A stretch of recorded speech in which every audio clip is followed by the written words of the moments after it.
Yeah, good morning, everyone. I'm Dan Sullivan. I'm one of the programmers at Film at Lincoln Center, and I'm joined today by Guillaume Braque, the director of L'Abordage, which you all just saw. We're going to discuss the film a bit. Welcome, Guillaume. Thank you.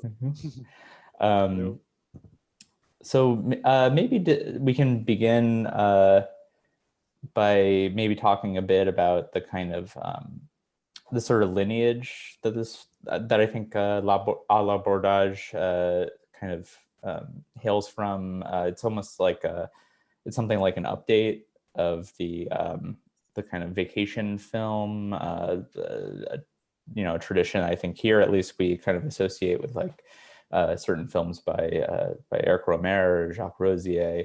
But I think it's different here because your previous film was actually a documentary about much the same subject matter.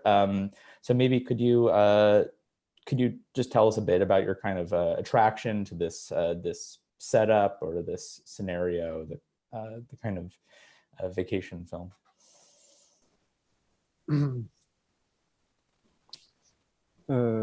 C'est vrai que la plupart, et je dirais presque même la totalité de mes films se déroulent pendant des périodes, alors pas tous pendant l'été, même si beaucoup se déroulent l'été, mais en tout cas tous se déroulent pendant des espèces de parenthèses, enfin qui peuvent être des vacances ou en tout cas un moment un peu de parenthèse, un peu suspendu, en tout cas un moment qui arrache les personnages à leur quotidien, à leur environnement.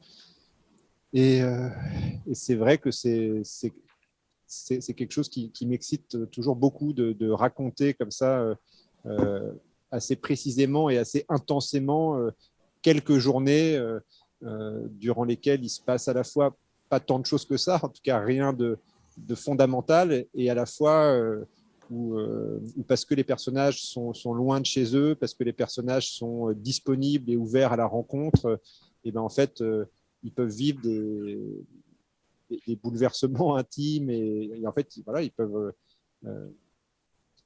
leur existence peut prendre un tour différent, même si tout ça ne passe que par des petites choses, que par des rencontres, que par l'accident. Voilà. It is true that most, if not all, my films are set not during summertime, summer holidays, but in a time that is somehow suspended into a parenthesis, in a way, a vacation, but far from the daily routine of a house that you live most of your time and of an environment that you're familiar with.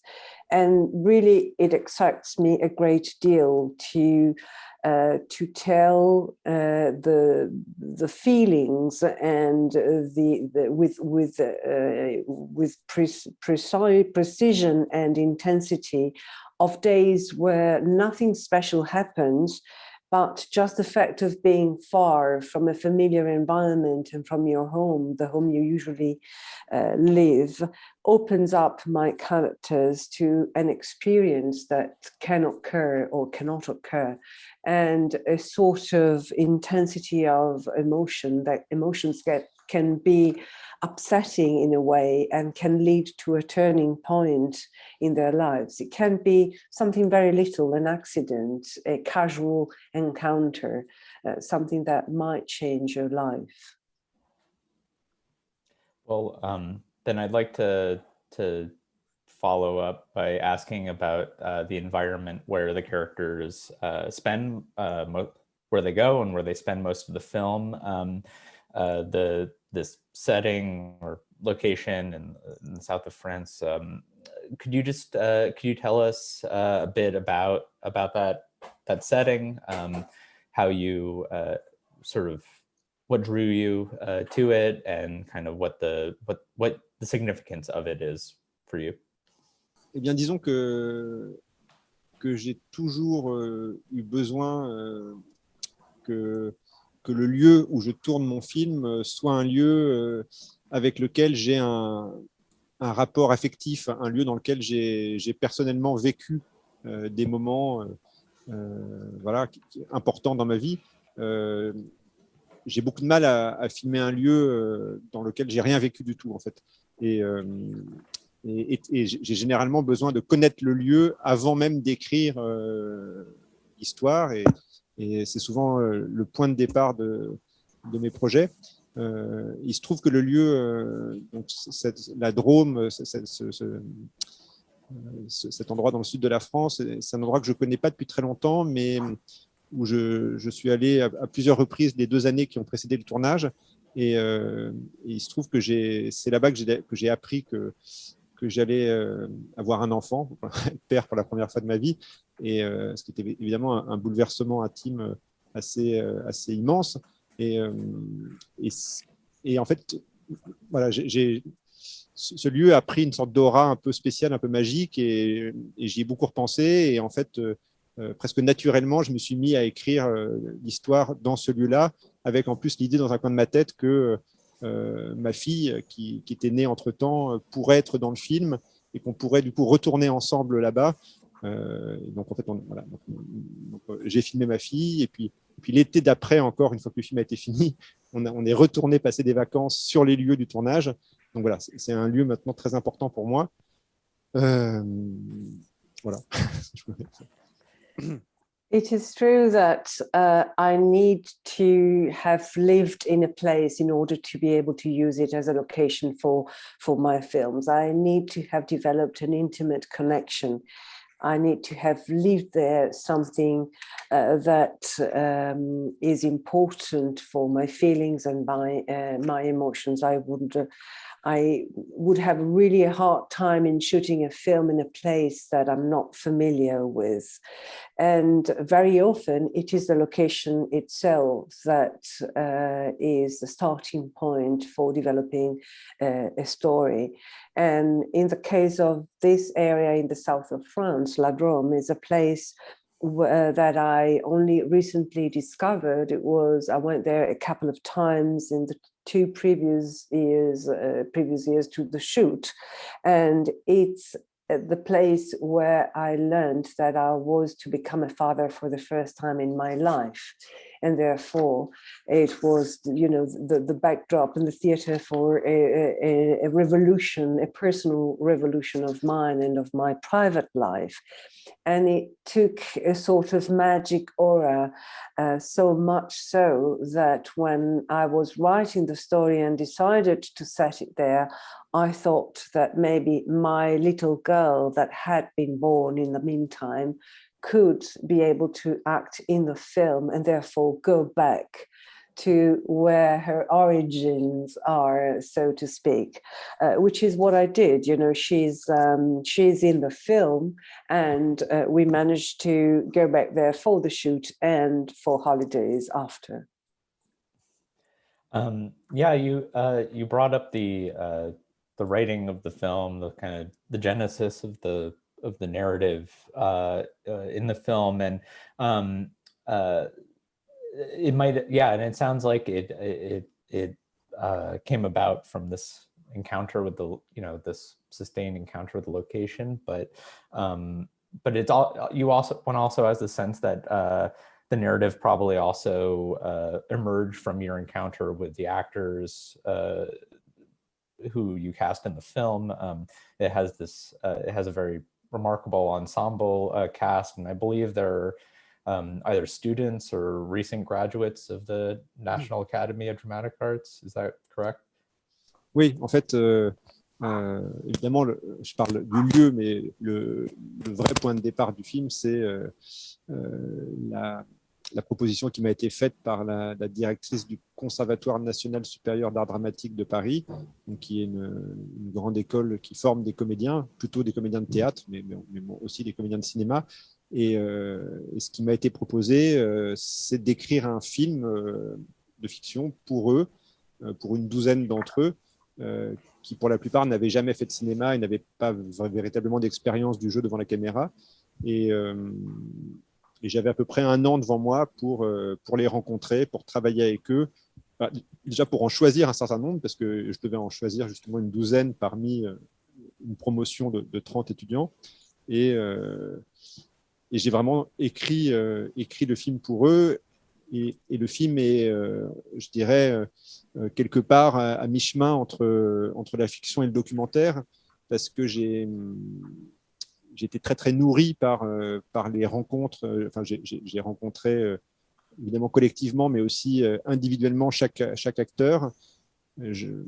Chacun m'a raconté beaucoup de choses beaucoup de choses sur sa vie, sur son parcours, sur ses amis, sur son rapport à la politique, bon, il y a évidemment ce dont on parlera aussi, la question qui concernait Salif et Eric de la couleur de peau et du fait d'être un comédien noir dans le cinéma français, par exemple, et comment les personnages noirs sont représentés dans le cinéma français. Donc ça, c'est des choses dont on a beaucoup parlé ensemble aussi. Et donc oui, tout est évidemment parti de ces jeunes gens, mais aussi du lieu. Voilà. De toute façon, donc j'ai écrit le scénario en sachant qui allait jouer et en sachant où ça allait se tourner. Yes, indeed. I mentioned the location, but indeed the starting point for this film has been the proposals that was made to me by the director of the Conservatoire National Supérieur d'Art Dramatique in Paris, that is a school that trains actors. Most of them are thespians, are theatre actors, but also cinema actors. And I was asked to write a narrative film for 12 of them. So I also had to select them in order to allow them to have their first experience in front of a camera, which they never had before. So first of all, I had to choose 12 out of 30, and I had to basically to write the film for them. And the film, which is half fiction and half documentary, is indeed very much built and fed by the encounters that I had with each one of them individually and also as a group. And in the individual encounters, they talk to me about their lives, their experiences, their friends, the politics, all kind of issues and subjects, and also the color of the skin in the case of the Black actors and the place that a Black actor has in the French cinema industry. So the film is indeed the mixing and the meeting point of a place and of these young actors.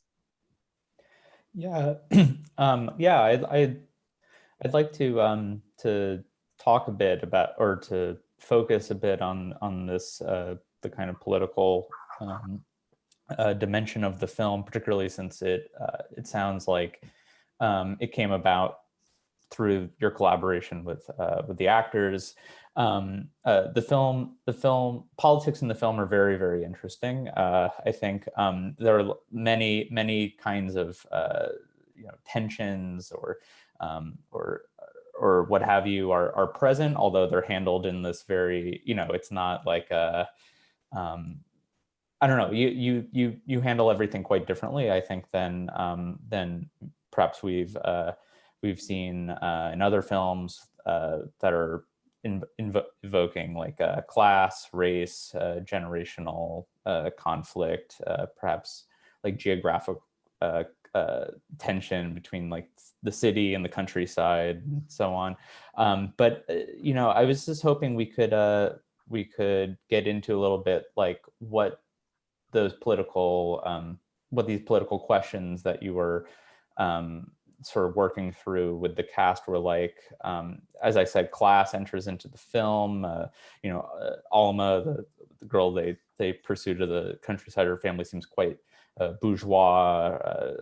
Her friend mentions working in banking, and she's accused of being quite right wing by one of the guys. But then race is present throughout, of course. The generational conflict is the older generation is mostly absent, but I think anyone who sort of knows any people around the age of the actors in the film would know that is operative as well. So maybe could you just talk a bit about the derivation of the kind of political dimension of the film? Bon, je pense avoir à peu près compris la question. Peut-être que quelques subtilités m'ont échappé, mais en effet, sur la dimension politique du film, bon, de façon générale, je crois que tous mes films jusqu'ici ont d'une manière ou d'une autre traité de la rencontre entre des personnages issus de mondes un peu différents. Bon, alors, ça peut être en effet la province et Paris, une grande ville. Ça peut être aussi d'ailleurs les rapports entre les sexes, entre les incompréhensions, les tensions, les malentendus qu'il peut y avoir entre hommes et femmes. J'ai aussi récemment parlé plus de la question de la banlieue à travers dans l'île au trésor et puis dans ce film-là. Comment dire, ce qui était très intéressant, c'était que je me suis aperçu en rencontrant tous ces jeunes gens que le recrutement de cette école, le conservatoire, depuis quelques années, s'était assez profondément transformé et que cette école qui pendant longtemps était un peu un symbole d'une certaine forme d'élitisme à la française, avec quand même des élèves qui étaient très majoritairement, pour ne pas dire totalement, enfin intégralement blancs et souvent issus plutôt des classes moyennes ou des classes aisées. Cette école s'est transformée et je me suis aperçu qu'elle devenait quand même assez représentative de la société française et que en filmant ces jeunes gens, j'avais l'opportunité aussi de faire une sorte de portrait un peu collectif de la jeunesse française et de raconter à la fois ce qu'il peut y avoir de beau dans la rencontre entre ces milieux sociaux, ces mondes différents, et à la fois aussi les tensions, les frictions que cette rencontre peut occasionner, qui est quelque chose d'ailleurs dont j'ai su dont je sais que ça existe aussi au sein même de cette école. Enfin, il y a des choses très belles et puis il y a aussi des difficultés. Et à la fois, pour moi, c'était le sujet du film, mais c'était le sujet un peu souterrain du film. Et je ne voulais pas que ce soit trop. Enfin, je ne voulais pas faire un film qui soit didactique ou démonstratif. Donc, en fait, et ça vaut d'ailleurs aussi pour la question de la couleur de peau. Indeed, it's always very interesting to me for me to show the political aspects in a film. The political dimension of a film is always crucial in all the films that I've made so far, and there's always an encounter between characters that come from different background in terms of social and political background. It can be the difference between the countryside and the big city like Paris. It can be the different tensions and misunderstandings that can occur between men and women. It can be the outskirts, the banlieue, and the downtown of a city. And also, while meeting these kids, the students that attend the conservatory, I realized that it's somehow a mirror of the changes that are occurring, in the sense that this school, the Conservatoire, has been in the past the sort of symbol of the elites. You know, it was attended very much by white-skinned, middle-class, bourgeois students, whilst now it has a more mixed attendance by students, and it mirrors the social relations in France that are at that point representative of what is the collective portrait of youth in France.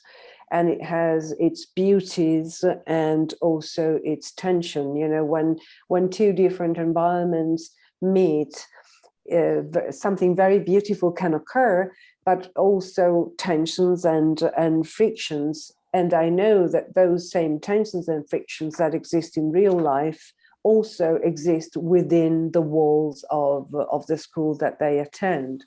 However, I wanted the political aspect to be somehow an undertext in the film. I didn't want the film to become didactical or, just to deal with this issue in the forefront, but I wanted it to be there anyway. Oui, justement, sur la question raciale qui est assez importante dans le film. Enfin,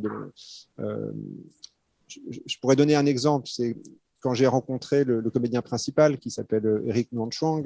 L'une des premières choses qu'il m'a dites, c'est que lui, son livre préféré, et qui rêverait un jour de jouer sur une scène de théâtre, par exemple, c'était Les Souffrances du jeune Werther de Goethe, et que même au cinéma, il adorerait jouer une histoire d'amour, jouer un amoureux transi, mais qu'il savait, et il le disait avec une sorte de lucidité, de fatalisme, qu'il avait toutes les chances de se voir proposer des rôles de dealer de banlieue ou de vigile de supermarché, et que c'était un peu triste, mais que voilà, c'était un peu la réalité du cinéma français. Et je pense que ça m'a vraiment, évidemment, ça a résonné en moi et ça m'a donné très envie justement de lui écrire ce rôle d'amoureux transi dans le film. On a aussi beaucoup parlé avec lui et avec Salif Cissé justement de cette question de la couleur de peau, du fait d'être un personnage et un comédien noir dans le cinéma français. Et en fait, eux pensaient que ça ne devait même pas être, que ça ne devrait dans un monde idéal même pas être une question, même pas être un sujet. Et à la fois, j'étais d'accord avec eux et à la fois, je leur disais que quand même, c'était pas possible de totalement faire abstraction de ça et que en 2020 ou en 2019 dans la société française, le fait d'être noir, quand on rencontre une jeune fille blanche, le fait de partir en vacances dans un camping au cœur de la France où on est les seuls à avoir cette couleur de peau, quand même, ça n'est pas totalement anodin et qu'il fallait qu'on trouve ensemble un équilibre dans le film. Ne jamais en faire un sujet véritablement, et que plus le film avance, plus en fait on cesse même de se poser cette question-là, et à la fois que quand même cette question-là teinte les rapports entre les personnages, mais sans jamais que ce soit ouvertement formulé par qui que ce soit, mais que ce soit quelque chose qu'on sente, voilà,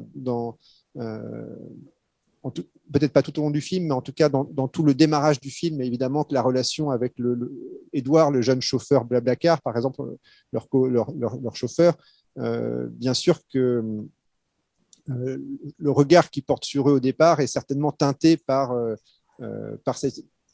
fait qu'ils sont noirs et que lui s'attendait à avoir deux jeunes filles dans sa voiture et puis il se retrouve avec deux hommes et en plus deux hommes noirs.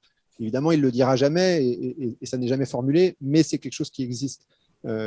Et certainement aussi que la relation sentimentale avec le personnage d'Alma, ça n'est pas non plus anodin que Félix soit noir. Et à la fois, ce qui est très beau, c'est que je pense que progressivement, on l'oublie complètement, cette question-là, et que quand le film se termine, finalement, on aura passé 1h30 avec deux personnages noirs, ce qui n'est pas si fréquent dans ce type en tout cas de cinéma-là, et qu'en fait, ce sera devenu un non-sujet lorsque le film se termine. Yes, I wanted to conclude my answer in dealing with the racial issue that is present in the film. When I met Eric Nguyen Chang, one of the actors, the protagonist, there's something that we discussed, that is the fact that he said that his favorite book is The Young Werther Sufferings by Goethe, and he dreamt of being able to play the role of young Werther, both in theatre or in cinema. and saying, however, I'm fully aware that my fate will be more likely to play a drug dealer in the banlieue or, a sort of guard in a supermarket, which is sad, but it's true somehow.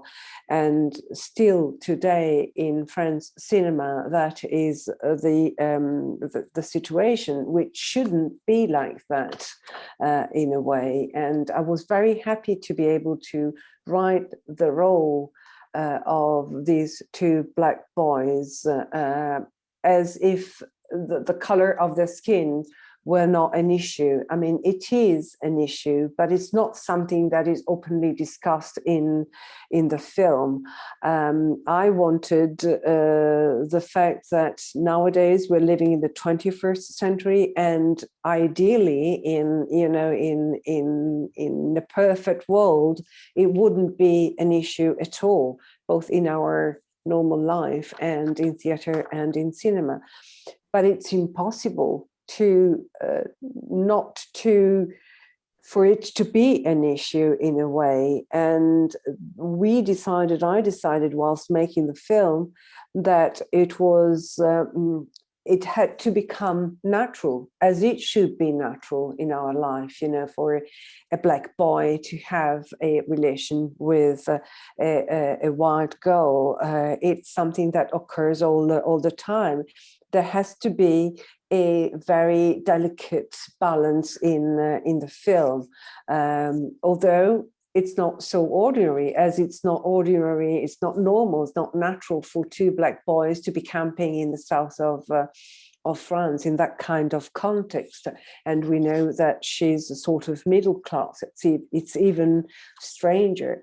And this is also at the base of the tension and friction that exists in their relationship, but it's not openly said, as it's not said in the beginning when they're looking for the car sharing opportunity to get to the camping, and Edward is expecting two white girls and he meets two Black boys. That's something that we see in his face and in his reaction.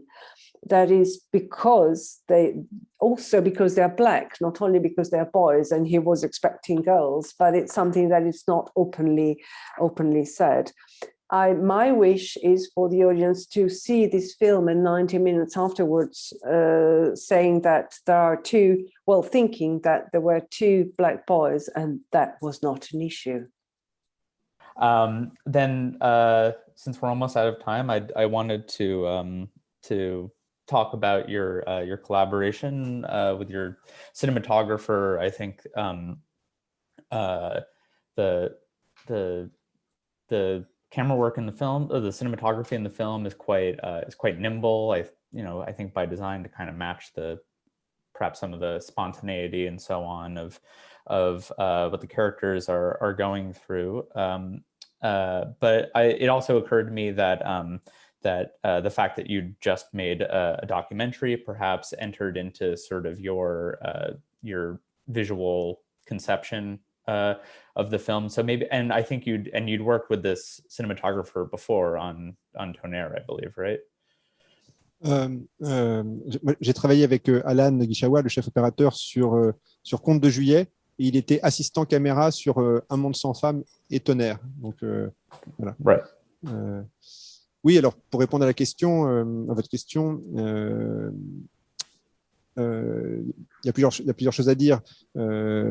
Certainement que le fait d'avoir tourné L'île au trésor, ce documentaire 2 ans auparavant, a eu une influence sur la mise en scène. En fait, très tôt, j'ai dit à Alan, mon chef opérateur, que je voulais travailler avec des échelles de plans assez larges, très peu de gros plans et finalement assez peu de champ contre champ, mais beaucoup de plans qui réunissent 2 ou 3 ou parfois même plus de personnages, et d'essayer en fait de capter les interactions entre ces jeunes acteurs et ces personnages d'une façon presque documentaire, en leur permettant d'ailleurs à certains moments d'improviser un peu sur le tournage, sachant d'ailleurs qu'il y avait eu tout un travail en amont du tournage aussi d'improvisation qui a nourri beaucoup l'écriture des scènes. Et je souhaitais aussi que les personnages et les acteurs soient intégrés au maximum à leur environnement, c'est-à-dire à la vie de ce camping qui continuait évidemment à fonctionner en plein mois d'août pendant le tournage du film, qu'il puisse y avoir comme ça voilà, des enfants qui jouent dans la rivière à côté des acteurs, que les plans voilà, soient traversés par la vie et que finalement chaque scène vise presque plus à capter un moment, un bloc de temps ici, là, maintenant, dans le lieu où on tourne, voilà, à capter la lumière, capter l'atmosphère, etc., plus qu'à raconter quelque chose de précis. Finalement, c'était à chaque fois le moment qu'on essayait de capter, quoi. Et donc on a beaucoup travaillé avec des plans assez longs. Il y a beaucoup de plans séquences dans le film, ce qui donnait une assez grande liberté aux acteurs. Et donc il y a quelque chose d'à la fois assez rigoureux dans le découpage et à la fois très libre pour les comédiens. The fact that we worked on the documentary 2 years before influenced very much the mise-en-scène on this film. And at a very early stage, I told Alain that I wanted as many wide shot and master shot as possible, very little close-ups and shot and reverse shot. I just wanted to have plan sequence shot, seamless one, because I wanted a kind of documentary take. There was a lot of improvisation during the shoot, but it was an improvisation that we worked upstream during the work that we did with the actor before the shoot. And I wanted them to be as plunged into the environment as possible. The life of this camping site was continuing as usual. It was August, so there were ordinary people going in and living in that camping site. And I just wanted each shot of the film to be filled with life, with ordinary life. I wanted each shot to be not so much in terms of the content, the narration content in it, but as if it were a block of time in a place with that specific light and that kind of atmosphere. I didn't want it to be aimed at telling an anecdote or a story. And we did a lot of seamless sequence shots in the film to this end. I believe, if I'm not mistaken, I think we have to leave it there. But Guillaume, thank you very much for your generous responses and for your time and for the film, most importantly. So thank you. You're welcome. I'm sorry. I would have liked to talk longer time. Well, I guess you figure the next time we do this will probably be in person, so it'll be easier then. Okay. Yeah. Maybe my English will be better next time. Maybe my French will be better next time. All right. Thank you. Bye. Thank you. Thanks a lot. Thank you.